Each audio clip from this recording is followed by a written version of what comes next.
Harley Quinn have to be sexualized in the first place? She is a woman with a PhD and superpowers, and still she was just reduced to tits and ass. And yes, that sounds crass, but that's how I feel when they focus on how a woman looks as opposed to who she is. It takes me back to last week's Cyborg video when I talked about Joss Whedon cutting out Cyborg's storyline and replacing it with ass shots of Wonder Woman. Wonder Woman is part of the big three of DC Comics, and she was reduced to just being a piece of ass in a movie that was supposed to be huge for them. She is one of DC's most powerful superheroes and one of the most popular characters because of it. Still, she was reduced to just being eye candy, and I'm tired of it. It's not that hard to see women as humans with feelings. It reminds me of this line written for Jack Nicholson in As Good as It Gets. In it, he plays a famous writer with OCD, and somehow Helen Hunt was his love interest.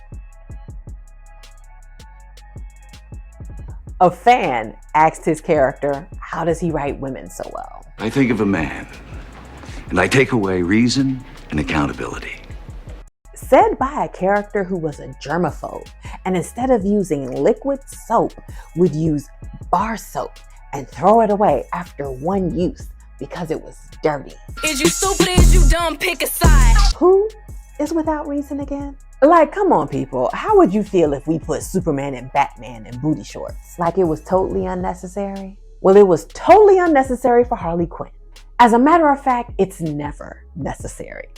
I especially find it significant that Harley Quinn started off as a psychologist who was manipulated by one of her own patients. He made her into his henchman. Her whole identity was wrapped up in him and who she was to him. I remember when I would go driving like this with Mr. J.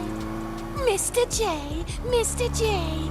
Oh, change the record, Harl. You want to be some wacko's victim the rest of your life? But once she separated herself from him, stood on her own as her own person again, no longer depended on him to define her identity, she is reduced to a sexual object, eye candy for the viewer, rather than a sympathetic character with thoughts and feelings, wants and needs of her own. She could only be seen as important according to what she could provide for a man, either his lapdog or his visual stimulation. The story of Harley Quinn is the story of the representation of women in media, period. It's 2025 and we still have a long way to go.